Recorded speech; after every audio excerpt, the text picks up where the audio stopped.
Get the fuck out of here, you son of a bitch. You asshole. Get your ass out of here.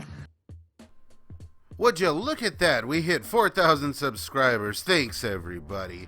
So to celebrate, I decided to welcome you back to the not-so-wonderful world of Disney. Because why not? Where we here at Staunch TV vow to sludge through the most obscure and oftentimes worse made-for-TV or video schlock brought to us by the mid to late 90s mouse.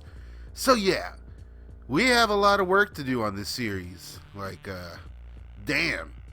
So I decided as a follow-up to our episode on the Romeo Michelle prequel, and of course, Encino Woman, you can watch those reviews next, why don't you? But this time I decided to go with a more familiar film from my sketchy past. A film that I think is among the more legitimate features of the bunch. And behind the scenes, had a lot more going for it than I thought. Of course, we're talking about The Paper Brigade. Or, as some of you may know it, Gunther and the Paper Brigade. Or, Brigade Kids. Or whatever the hell else this movie was marketed as. Jeez. What has 10 wheels, 5 good arms, and is America's original on-ramp to the information superhighway? The Paper Brigade. That's right, boys. Either way, the film is among the best of these bad movies and has aged as well as any of these movies could have, And while there isn't much info on the film itself, tonight we're going to do our best to make sense of this silly little movie. One that is definitely a worthy addition to the not-so-wonderful world of Disney. They deliver the goods, in spite of deranged neighbors. Now, it's time for the heavy artillery. Killer geese. The Paper Brigade premiered on February 25th, 1997 on video, and later marketed as a Disney television film, as well as being released from feature films for families, ironically. For some reason, I don't know. I guess it was partially shot in Utah, so I guess that explains it. And the film would be the second part of what film scholars refer to as the Blair True Trilogy, featuring Just Like Dad and Wish Upon a Star, the latter becoming something of a hit years later. And upon its initial release when I was in my adolescence, it made for a usable film. Yeah. Just Like Dad? Not so much. Although it is fun to see Nick Cassavetes play off Wallace Shawn, right? The Paper Brigade stars Kyle Howard, who was kind of hot shit at the time, for these kind of flicks at least, as right out the gate he would star in a few movies. And yes, I already covered House Arrest, link in description. But later in Howard's career, he would mainly dabble in TV show pilots and made-for-TV films and stuff, eventually landing some big TV roles. And even appearing here and there in movies, you know what I mean? Like, we all saw him in some stuff. And the dude's still working. The film would also star Chauncey Leopardi, who sadly never really got a starring role of his own, but is a fixture in all of our psyches, I am sure. Follow him on Instagram. And ironically, Chauncey Leopardi would also appear in another supposed feature films for families production years prior, but whatever. Aside from those two studs, we get some horror icons like Michael Paul Stevenson of Troll 2 and Best Worst Movie, who totally busts ass right here before they cut away.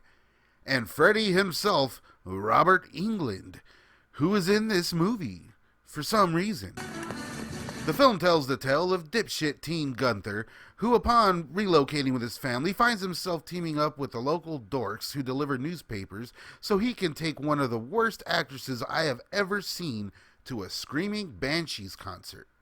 And in the process, learns about life.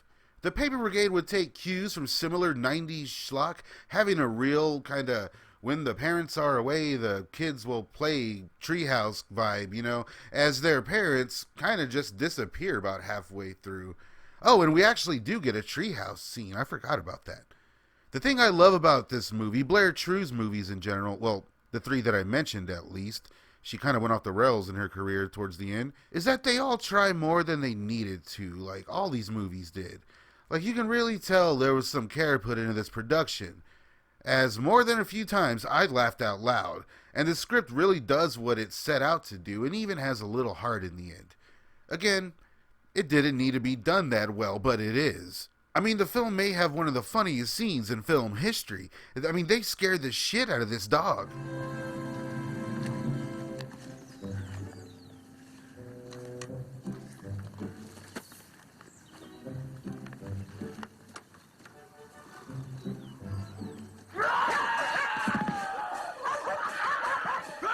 I remember renting this on video at my local shop and seeing it basically on a loop on cable after that, before landing as a Disney movie on television, so it was a weird release as far as I'm concerned.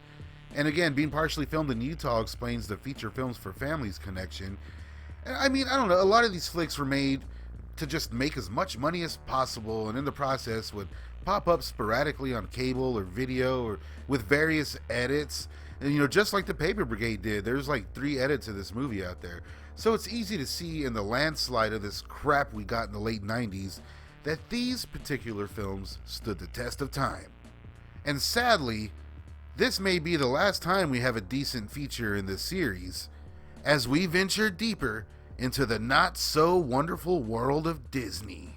Let me know what movies I should do next. Here, pick between these two and let me know down in the comments. Love ya, staunch gang. Thanks for the 4,000 subs. We're going to be way more active on here. Until next time, don't forget to rewind.